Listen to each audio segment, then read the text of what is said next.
ನಮ್ಮ ಜೊತೆಗೆ ಹಿರಿಯ ವಕೀಲರು ಅಮೃತೇಶ್ ಅವರಿದ್ದಾರೆ. ಸರ್, ಈಗ ಮೈಕ್ರೋ ಫೈನಾನ್ಸ್ ರಾಜ್ಯದಲ್ಲಿ ಯಾವ ರೀತಿಯಾದಂತಹ ಅದರ ಕಾರ್ಯಪ್ರವೃತ್ತಿ ನಡೀತಾ ಇದೆ ಅಥವಾ ಕಾರ್ಯ ನಡೆಸ್ತಾ ಇದೆ ಮೈಕ್ರೋ ಫೈನಾನ್ಸ್ಗಳು, ಮತ್ತೆ ರಾಜ್ಯದಲ್ಲಿ ಎಷ್ಟು ಸಾವು ನೋವು ಆಗ್ತಾ ಇದೆ, ಅದರಲ್ಲೂ ಈಗ ಒಂದು ಸ್ವಲ್ಪ ದಿನದಿಂದ ಅನ್ನೋದನ್ನ ತಾವು ಕೂಡ ಗಮನಿಸಿರ್ತೀರಿ, ಕೇಳಿರ್ತೀರಿ ಅಂತ ನಾನು ಭಾವಿಸ್ತೀನಿ. ಇದಕ್ಕೆ ಸರ್ಕಾರ ಈಗ ಒಂದು ಫಿನಾನ್ಸ್ ಬಿಲ್ ಅನ್ನ ಪಾಸ್ ಮಾಡಬೇಕು, ಅಂದ್ರೆ ಕರ್ನಾಟಕ ಮೈಕ್ರೋ ಫೈನಾನ್ಸ್ ಕಂಪನಿ 2025 ಮಸೂದೆಯನ್ನ ಜಾರಿ ಮಾಡಬೇಕು ಅಂತ ಅಂದ್ಕೊಳ್ತಾ ಇದೆ. ಸರ್, ಈ RBI ಗೈಡ್ ಲೈನ್ಸ್ ಏನ್ ಹೇಳುತ್ತೆ ಸರ್? ನೋಡಿ, ಈಗಾಗಲೇ ಆರ್ಥಿಕ ತಜ್ಞರು ಹೇಳಿದ್ರು, ಇದಕ್ಕಾಗಿ ನೀವೇನೋ ಹೊಸ ಬಿಲ್ಲನ್ನ ತರಬೇಕು, ಅದರಲ್ಲೇನೋ ಒಂದು ಏನೋ ಒಂದು ಮಾಡಿದ್ದೀವಿ ಅಂತ ಹೇಳುವ ಮೊಸಳೆ ಕಣ್ಣೀರ್ ಬೇಕಾಗಿಲ್ಲ. RBI ಗೈಡ್ಲೈನ್ಸ್ ಜೊತೆಯಲ್ಲಿ ಈ cooperative department PAN brokers, chit funds, small finance ಗಳ ಬಗ್ಗೆ ಇದೆ. ಆಮೇಲೆ ಇದು ನಾನ್ ಬ್ಯಾಂಕಿಂಗ್ ಫೈನಾನ್ಸ್ ಸೆಕ್ಟರ್ ಅಲ್ಲಿ ಬರ್ತದೆ. ಇವೆಲ್ಲಾನು ಇಟ್ಕೊಂಡಾಗ ನಿಮಗೆ ಬಹಳ ಸಣ್ಣ ಉದಾಹರಣೆ ಹೇಳ್ತೀನಿ. ನಿಮ್ ಕೈಲಿ ದುಡ್ಡಿದೆ, ನಿಮ್ ಕೈಲಿ ದುಡ್ಡಿದ್ದು ಒಂದು ಮೊಬೈಲ್ ತಗೊಳಕೋದ್ರೆ ಸರ್ ಫೈನಾನ್ಸ್ ಮಾಡ್ತೀವಿ ಸರ್ ಅಂತಾರೆ, EMI ಕೊಡ್ತೀವಿ ಅಂತ ಹೇಳ್ತಾರೆ. ನಾವೇ ಸಾಲ ಕೊಡ್ತೀವಿ ಅಂತ.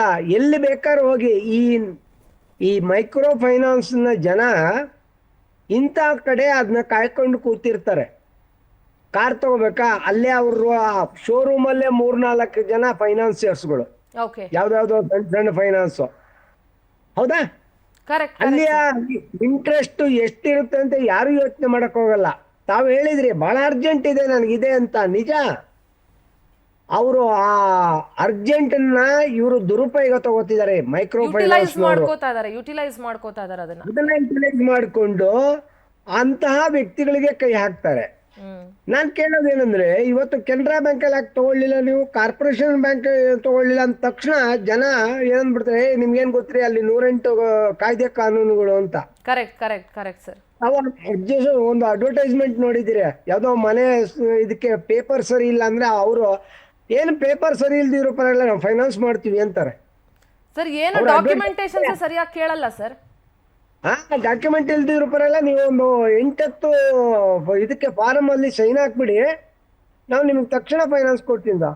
ಅವಾಗ ನಮ್ಗೆ ಆ ತಾತ್ಕಾಲಿಕವಾಗಿ ಏನ್ ಅನ್ನಿಸ್ತದೆ, ಇವರೇ ಪರವಾಗಿಲ್ಲಪ್ಪ, ಅದೇನ್ ಕೆನರಾ ಬ್ಯಾಂಕ್ ಹೋದ್ರೆ ಅವ್ನು ಅಷ್ಟೆಲ್ಲ ಕೇಳ್ದ, ಇವ್ನು ಏನೋ ಕೇಳಲಿಲ್ಲ, ಇವ್ನು ತಕ್ಷಣ ದುಡ್ಡು ಕೊಟ್ಬಿಟ್ಟ ಅಂತ. ಪೇಪರ್ಲೆಸ್ ಟ್ರಾನ್ಸಾಕ್ಷನ್ ಅಂತಾರೆ ಸರ್. ಹೌದು, ಪೇಪರ್ಲೆಸ್ ಟ್ರಾನ್ಸಾಕ್ಷನ್, ಬಟ್ ನಿಮ್ಮ ಸಿಗ್ನೇಚರ್ ಅದ್ರೊಳಗಡೆ ಇರ್ತಾರೆ, ಆಧಾರ್ ಕಾರ್ಡ್ ಹಿಡ್ಕೊಂಡಿರ್ತಾರೆ, ಎಲ್ಲ ಹಿಡ್ಕೊಂಡು ಚುಟ್ಟು ಜನಿವಾರ ಎಲ್ಲವನ್ನು ತಗೊಂಡು ಇದ್ ಮಾಡ್ತಾರೆ, ಹೌದಾ? ಅವರ ಬಡ್ಡಿ ಯಾವತ್ತಾರು ಓದಿದಾರ? ಇಲ್ಲ. ಯಾವುದನ್ನು ಇದನ್ನ ಗಣನೆಗೆ ತೆಗೆದುಕೊಳ್ಳದೆ ನನಗೆ ಅರ್ಜೆಂಟ್ ಒಬ್ಬ ದುಡ್ಡು ಕೊಟ್ಟ, ನಾನು ಸೈನ್ ಹಾಕದೆ ಅಂತಾರೆ, ಆಮೇಲೆ ಗಾಳ ಹಾಕ್ತಾರೆ ಇವರು. ಅದರಲ್ಲೂ ವೀಕರ್ ಸೆಕ್ಷನ್ನೇ ಇವರು ಇದು ಮಾಡ್ತಾ ಇದ್ದಾರೆ. It is A lobby. ಯಾಕೆ ಇದನ್ನ ಹೇಳ್ತೀನಿ, ವೀಕರ್ ಸೆಕ್ಷನ್? ಇವತ್ತು ನಾವು ಕರ್ನಾಟಕ ರಾಜ್ಯದಲ್ಲಿ ಬರೀ ಗರ್ಭಿಣಿಯರ ಬಾಣಂತಿಯರ ಸಾವು ಅಂತ ನೋಡ್ದ. ಈಗ ಮೈಕ್ರೋ ಫೈನಾನ್ಸ್ ನಿಂದ ಆತ್ಮಹತ್ಯೆಗಳು ಸ್ಟಾರ್ಟ್ ಆಗ್ತಾ ಇದೆ. ಈ ಲಾಬಿಗೆನ್ನ ಅಡ್ಡ ಹಾಕ್ಲಿಕ್ಕೆ ಸರ್ಕಾರದಲ್ಲಿ ಪೊಲೀಸ್ ವ್ಯವಸ್ಥೆ ಏನ್ ಮಾಡ್ತಾ ಇದೆ? ಹೌದು, ನೀವು ದಬ್ಬಾಳಿಕೆಯಿಂದ ವಸೂಲಾತಿ ಮಾಡ್ಲಿಕ್ಕೆ ಆಗಲ್ಲ. He has to take the legal course. ಕೋರ್ಟ್ಗೆ ಹಾಕ್ಬೇಕು, ಕೋರ್ಟಲ್ಲಿ ಜಪ್ತಿ ತರಬೇಕು. ಇವ್ರು ಏನೂ ತರೋದಿಲ್ಲ. 3 ಜನ ಬೌನ್ಸರ್ ಇಟ್ಕೊಂಡ್ಬಂದು ಮನೆಯಿಂದ ಎಲ್ಲ ಹೊರಗಡೆ ಹಾಕ್ತಾರೆ ಅಂದ್ರೆ ನಾವು ಅದನ್ನ ಪ್ರತಿರೋಧ ಮಾಡೋಂಥದ್ದಾದ್ರೂ ಇರಬೇಕು. ಆ ಹಳ್ಳಿ ಅಮಾಯಕನಿಗೆ ಮೊಬೈಲ್ ಅಲ್ಲಿ ಟಾರ್ಚರ್ ಕೊಡ್ತಾರೆ, ಮೆಂಟಲ್ ಟಾರ್ಚರ್ ಕೊಡ್ತಾರೆ. ಕೆಲವೊಂದು ಭಾಗದಲ್ಲಿ ಪೊಲೀಸರು ಶಾಮೀಲಾಗಿರುವಂತದ್ದು ಈ ಖಾಸಗಿ 100% ಅದನ್ನೇ ಹೇಳಿದ್ದು. ಪೊಲೀಸರು ಎಷ್ಟು ಚೆನ್ನಾಗಿ ಶಾಮೀಲಾಗ್ತಾರೆ ಅಂದ್ರೆ, ಅವ ಫೈನಾನ್ಸ್ ಅವನೇ ಮೊದ್ಲು ಬುಕ್ ಮಾಡ್ಕೊಳ್ತಾನೆ ಆ ಪೊಲೀಸ್ ಸ್ಟೇಷನ್ ನ. ಸರ್, ಇಲ್ಲೆಲ್ಲ ರಿಕವರಿಗೆ ಹೋಗ್ತೀವಿ, ಅವ್ರು ಯಾರಾದ್ರೂ ಬಂದು ಕಂಪ್ಲೇಂಟ್ ಕೊಟ್ರೆ ತಗೋಬೇಡಿ ಸರ್, ಇದು ಸಿವಿಲ್ ಕೇಸು ಅಂತ ಹೇಳಿ ಸರ್, ಇದು ಮನಿ ಟ್ರಾನ್ಸಾಕ್ಷನ್ ಕೇಸು ಅಂತ ಹೇಳಿ ಸರ್ ಅಂತ.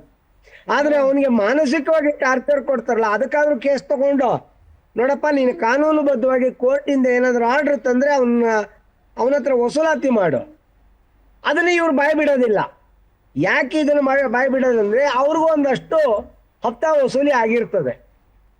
ನಾನು ನೇರವಾದ ಆಪಾದನೆಯನ್ನ ಪೊಲೀಸ್ ಇಲಾಖೆಯ ಮೇಲೆ ಮಾಡ್ತಾ ಇದ್ದೀನಿ. ಅವ್ರಿಗೆ ಯಾವಾಗ ಹೇಗೆ ಬರುತ್ತೆ ಅಂತ ಹೇಳೋದು. ನನಗೊಂದು FIR ರಿಜಿಸ್ಟರ್ ಮಾಡ್ಬೇಕಾದ್ರೆ ಸರ್ ಇದು ಸಿವಿಲ್ ಕೇಸು, ಒಂದು ಎಂಡಾರ್ಸ್ಮೆಂಟ್ ಕೊಡ್ತೀನಿ, ನೀವು ಸಿವಿಲ್ ಕೋರ್ಟ್ಗೆ ಹೋಗಿ ಸರ್ ಅಂತಾರೆ. ಅವ್ರಿಗೆ ಬೇಕಾಗಿದ್ರೆ ನನ್ನ ಮೇಲೆ ಅಕ್ಯೂಸ್ಡ್ ಅಂತ ಹೇಳ್ಬಿಟ್ಟು ಪೂರಾ FIR ಬರೀತಾರೆ.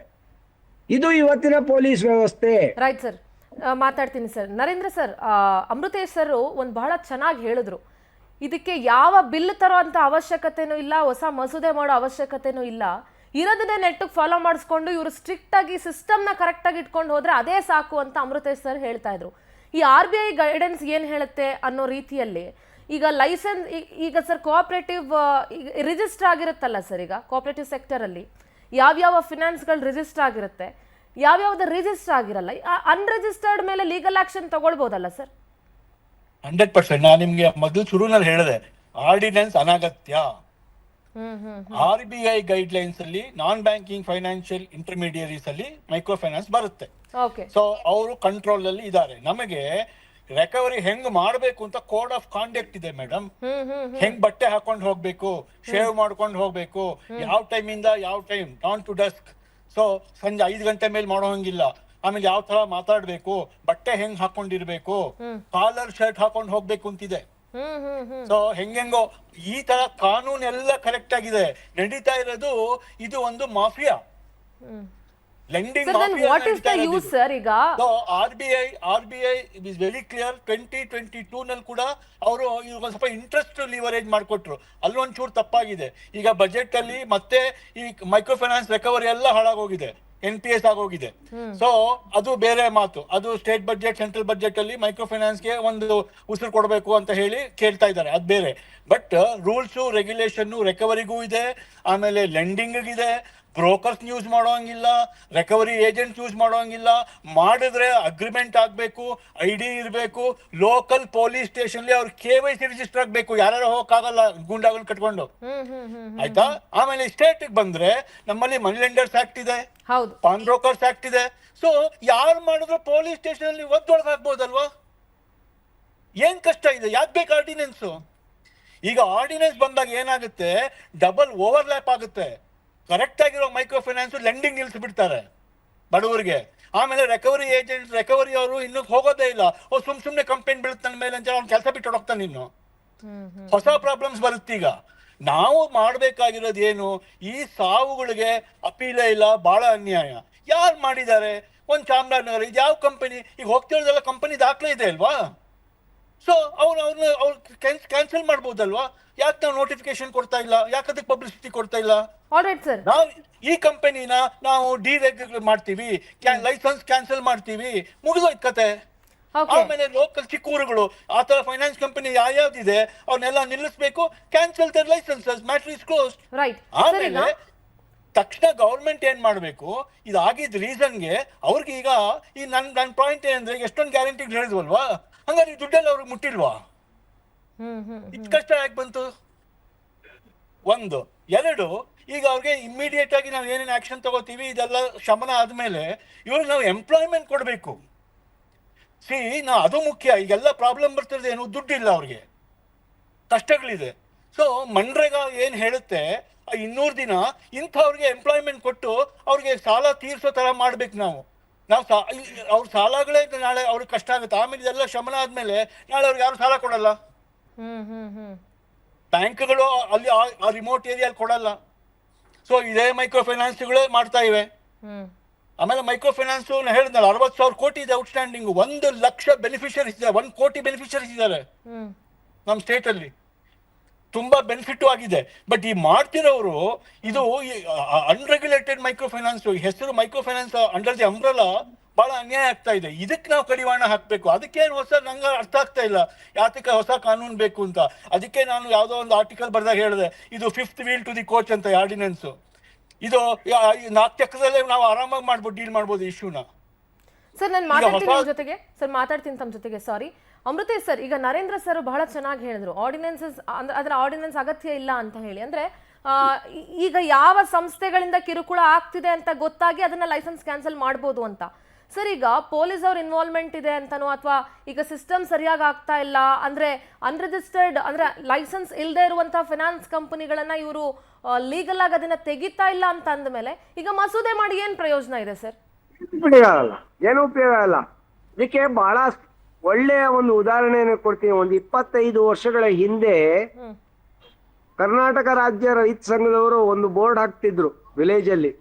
ಯಾವುದೇ ಅಧಿಕಾರಿಗಳಾಗಲಿ, ಯಾವುದೇ ದಳ್ಳಾಳಿಗಳಾಗ್ಲಿ, ಯಾವುದೇ ಫೈನಾನ್ಸ್ನವರಾದ್ರೂ ಈ ಹಳ್ಳಿಯ ಒಳಗಡೆ ಬರ್ಬೇಕಾದ್ರೆ ಮೊದಲು ರೈತ ಸಂಘದ ಪರ್ಮಿಷನ್ ತಗೊಂಡು ಬರ್ಬೇಕಾಗಿತ್ತು ಅಂತ.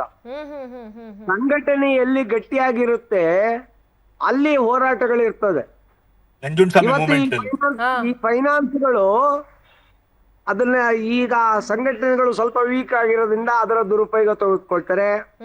ಎರಡನೇದು ಅವ್ರು ನೋಡ್ತಾರೆ ವೀಕರ್ ಸೆಕ್ಷನ್ ನ. ಮೂರನೇದೇನು ದುಡ್ಡಿದ್ರು ಸಹ ಅಂತವ್ರಿಗೆ ಸರ್ ಸಾಲ ತಗೊಳ್ಳಿ ಅಂತ ಇವರೇ ಇಂಡ್ಯೂಸ್ ಮಾಡ್ತಾರೆ. ಹಲವಾರು ಆಕರ್ಷಕ ರೀತಿಯ ಇದನ್ನೆಲ್ಲ ಹೇಳ್ತಾರೆ, ನಿಮಗೆ ಆ ತರ ಬರುತ್ತೆ ಈ ತರ ಬರುತ್ತೆ ಅಂತ. ಇಂತಹ ಒಂದು ಇದನ್ನ ಮಾಡಿ ಅವ್ರನ್ನ ಬಲೆಗೆ ಹಾಕೊಂಡು ಇದು ಮಾಡ್ತಾರೆ. ಎರಡನೇದು ಒಂದು ಅವರೇ ಆದಂತ ರಿಕವರಿ ಏಜೆನ್ಸಿ, ಏನು ಕೋರ್ಟ್ ಗೀಟ್ ಬೇಕಾಗಿಲ್ಲ. ಓಕೆ, ರಿಕವರಿ ಏಜೆನ್ಸಿ ಅಂತ ಇಟ್ಕೊಂಡಿರ್ತಾರೆ. 4 ಜನ ಬೌನ್ಸರು, 1-2 ಜನ ಇದ್ ಮಾಡೋಂಥವ್ರು. ಕಾರ್ಗಳದ್ದು ಗೊತ್ತಿದೆ, ಕಾರ್ ನಂಬರ್ ನೋಡೋದು. ಅವರು ಫೈನಾನ್ಸ್ ಅಲ್ಲಿ 2 ಕಂತು ಕಟ್ಟಿಲ್ಲ ಅಂದ್ರೆ ಅವ್ನು ಹೋಗ್ತಾ ಇದ್ದಲ್ಲೇ ನಿಲ್ಸಿ ಕಾರ್ ಕಿತ್ಕೊಂಡು ತಗೊಂಡೋಗ್ಬಿಟ್ಟು ಸೀಸ್ ಮಾಡಿದ್ದೀವಿ ಅನ್ನೋದು. ಅದ್ರ ಬಗ್ಗೆ ಸುಪ್ರೀಂ ಕೋರ್ಟ್ ಅಲ್ಲಿ ಜಡ್ಜ್ಮೆಂಟ್ ಆಯ್ತು, ನೀವೆಲ್ಲ ಹಾಗೆಲ್ಲ ಮಾಡಕ್ಕಾಗಲ್ಲ ಅಂತ ಹೇಳ್ಬಿಟ್ಟು. ಅದು ಐ ಥಿಂಕ್ ಒಂದು ಯಾವ್ದೋ ಒಂದು ಬ್ಯಾಂಕಿನ ಮೇಲೆ ಈ ತರದಲ್ಲಿ ನೀವು ಅನಿಯಮಿತವಾಗಿ ಅಂದ್ರೆ ಕಾನೂನನ್ನ ಬಿಟ್ಟು ಮಾಡುವಂತದ್ದು ಅದು ಅಕ್ರಮ. ನೀವು ಕಾನೂನಿನ ಪ್ರಕಾರ ಮಾಡಿ ಅಂತ ಒಂದು ಡಿಸಿಷನ್ ಬಂದಿದೆ. Right sir. ಈಗ ನರೇಂದ್ರ ಸರ್, ಈಗ ಕಡೆಯದಾಗಿ ಜನರಿಗೆ ಏನ್ ಹೇಳ್ತೀರಿ ಸರ್? ಯಾವ ರೀತಿ ಎಚ್ಚರಿಕೆಯಿಂದ ಇರಬೇಕಾಗತ್ತೆ? ಯಾಕೆಂದ್ರೆ ಸಾಲ ಸಿಕ್ತು ಅಂತ ತಗೊಳ್ಳೋದು ಕೂಡ ತಪ್ಪು, ಸಾಲ ಸಿಗುತ್ತೆ ಅಂತ ಹೇಳಿ ಅಗತ್ಯಕ್ಕೆ ಮೀರಿ ತಗೊಳ್ಳೋದು ಕೂಡ ತಪ್ಪಾಗತ್ತೆ. ಅಥವಾ ನಮಗೆ ಆ ಬಡ್ಡಿನ ನಮಗೆ ಕಟ್ಟಕ್ಕಾಗಲ್ಲ ಅಂತ ಗೊತ್ತಿದ್ದು ನಾವು ಅದನ್ನ ತಗೊಳ್ಳೋದು ಕೂಡ ತಪ್ಪಾಗತ್ತೆ. ಈಗ ಸಾಲ ಕೊಟ್ಟವರು ಅಮಾನವೀಯವಾಗಿ ವಸೂಲಿ ಮಾಡೋದು ಎಷ್ಟು ತಪ್ಪೋ, ಸಾಲ ಕಟ್ಟಕ್ಕಾಗಲ್ಲ ಅಂತ ಗೊತ್ತಿದ್ದು ತಗೊಳ್ಳೋದು ಅದು ಕೂಡ ತಪ್ಪಾಗತ್ತೆ ಸರ್ ಇಲ್ಲಿ. ಯಾಕೆಂದ್ರೆ ಹಣ ಕೊಟ್ಟವ್ರು ಕೇಳ್ತಾರೆ ಅನ್ನುವಂಥದ್ದು ಒಂದು ಮಾತಿದೆ. ಏನ್ ಹೇಳ್ತೀರಿ ಸರ್ ಫೈನಲಿ ಜನರಿಗೆ? ಮೈಕ್ರೋ ಫೈನಾನ್ಸ್ ರೆಕಗ್ನೈಸ್ ಆಗಿರೋ ಮೈಕ್ರೋ ಫೈನಾನ್ಸ್ ಅಲ್ಲಿ ಸಾಲ ತಗೋಬೇಕು. ಯಾಕಂದ್ರೆ ಸಾಲ ಇಲ್ಲದೆ ಏನು ನಡೆಯಲ್ಲ. ಇವತ್ತು ಆ ತರ vendors bottom of the pyramid ಅಲ್ಲಿ ಇವತ್ತು ಮೆಸ್ ನಡೆಸ್ತಿರ್ತಾರೆ, ಟ್ಯೂಷನ್ ನಡೆಸ್ತಿರ್ತಾರೆ, ಡೈರಿ ನಡೆಸ್ತಿರ್ತಾರೆ, ಹಾಲಿನ ವ್ಯಾಪಾರ ಮಾಡ್ತಿರ್ತಾರೆ. ಸೊ ಮನೆ ಈಗ ನಾವು ಕಟ್ಟುವಾಗ ಅಷ್ಟೇ ಯಾರು ಸಾಲ ಇಲ್ಲದೆ ವ್ಯವಹಾರ ಮಾಡೋದು ಕಷ್ಟ. ಆದ್ರೆ ಈ ಒಂದು ಲೋಕಲ್ ಎಜುಕೇಶನ್ ಆಗ್ಬೇಕು. ಯಾಕಂದ್ರೆ ಇವರೆಲ್ಲ ಕರೆಕ್ಟ್ ಮೈಕ್ರೋ ಫೈನಾನ್ಸ್ ಅಲ್ಲಿ ಸೆಲ್ಫ್ ಹೆಲ್ಪ್ ಗ್ರೂಪ್ ಅಂತ ಅವೇರ್ನೆಸ್ ಇಸ್ ನೀಡೆಡ್ ಅನ್ಸುತ್ತೆ ಸರ್. ಸೊ ಒಂದು ಅವೇರ್ನೆಸ್ ಸೆಲ್ಫ್ ಹೆಲ್ಪ್ ಗ್ರೂಪ್ ಅಲ್ಲಿ ಇವ್ರಿಗೆ ನಾವು ಫೈನಾನ್ಷಿಯಲ್ ಎನ್ಲೈಟನ್ಮೆಂಟ್ ಕೊಡ್ಬೇಕು, ನಾಲೆಡ್ಜ್ ಕೊಡ್ಬೇಕು. ಆಮೇಲೆ ಯಾವ್ದ್ರಿಂದ ಅದರಲ್ಲಿ ಸಾಲಗಳು ತಗೊಳಕ್ಕಾಗಲ್ಲ. ಸೊ ಅವ್ರು ಸಾಲ ತಗೊಳ್ಳುವಾಗ ಯೋಚನೆ ಮಾಡ್ಬೇಕು. ಆಮೇಲೆ ಎಲ್ಲಿ ತಗೋತಾ ಇದ್ದೀನಿ. ಆಮೇಲೆ ಅಮೃತೇಶ್ ಅವ್ರು ಹೇಳಿದ್ರು. ಆಮೇಲೆ ಎಲ್ಲಾ ಬ್ಯಾಂಕ್ಗಳು ನಾವು ಹೇಳ್ತೀವಿ ಈಗ ಸಿಟಿ ಅಂತ, ಈಗ SBI ಅಂತದ್ದು ಲೋಕಲ್ ಹಳ್ಳಿಗಳಲ್ಲಿ ಇದೆ. ಆಮೇಲೆ ಕೋಆಪರೇಟಿವ್ ಬ್ಯಾಂಕ್ಸ್ ಇದೆ, ರೆಕಗ್ನೈಸ್ಡ್ ಕೋಆಪರೇಟಿವ್ ಬ್ಯಾಂಕ್ಸ್ ಇದೆ. ಸೊ ನಾವ್ ಯಾಕಲ್ಲಿ ತಗೊಳಲ್ಲ? ಸೊ ಅಂತ ಕಡೆ ತಗೋಬೇಕು. ಆಮೇಲೆ ಈಗ ಏನ್ ನಾವು ಹೇಳ್ತಾ ಇದೀವಿ ಸಹಾಯವಾಣಿ ಬಂದಿದೆ ಅಂತ. ಸೊ ಈ ಸಹಾಯವಾಣಿ DC ಆಫೀಸ್ ಅಲ್ಲಿ ಇದೆಯಂತೆ. ಸೊ DC ಆಫೀಸ್ಗೆ ಯಾರು ಹೋಗುತ್ತೆ? ದಾವಣಗೆರೆ ಅಥವಾ ಹರಿಹರ ಅಥವಾ ಬೈಲಹೊಂಗಲ DC ಆಫೀಸ್ಗೆ ಹೆಂಗ್ ಹೋಗ್ತಾರೆ? ಮೊದ್ಲೇ ಅವರು ನೋವಲ್ಲಿ ಇರ್ತಾರೆ. ಸೊ ಇದು ಗ್ರಾಮ ಪಂಚಾಯತ್ ಆಫೀಸ್ ಅಲ್ಲಿ ಮತ್ತೆ ಪೊಲೀಸ್ ಸ್ಟೇಷನ್ ಇರಬೇಕು. ಬಾಟಮ್ ಅಪ್ ಅಪ್ರೋಚ್ ಬರಬೇಕು, ಟಾಪ್ ಡೌನ್ ಅಲ್ಲ. DC ಆಫೀಸ್ ಹೌದು. ಆಮೇಲೆ RBI ಇಂಟ್ರೆಸ್ಟ್ ರೇಟ್ ಬಿಟ್ಬಿಡ್ತು. ಸೊ RBI ಇಂಟರ್ಫಿಯರ್ ಆಗಿ ಮೈಕ್ರೋ ಫೈನಾನ್ಸ್ ಗೆ ಒಂದು ರೇಟ್ ಕ್ಯಾಪ್ ಕೊಡಬೇಕು. ಅವ್ರು 18, 25 ಎಲ್ಲ ಹಾಕ್ತಾ ಇದ್ದಾರೆ. ಅವ್ರಿಗೊಂದು ಲಿಮಿಟ್ ಕೊಟ್ಟು ಮತ್ತೆ ವಾಪಸ್ ರೇಟ್ ಗೆ ಇಂಟರ್ಫಿಯರ್ ಆಗ್ಬೇಕು RBI.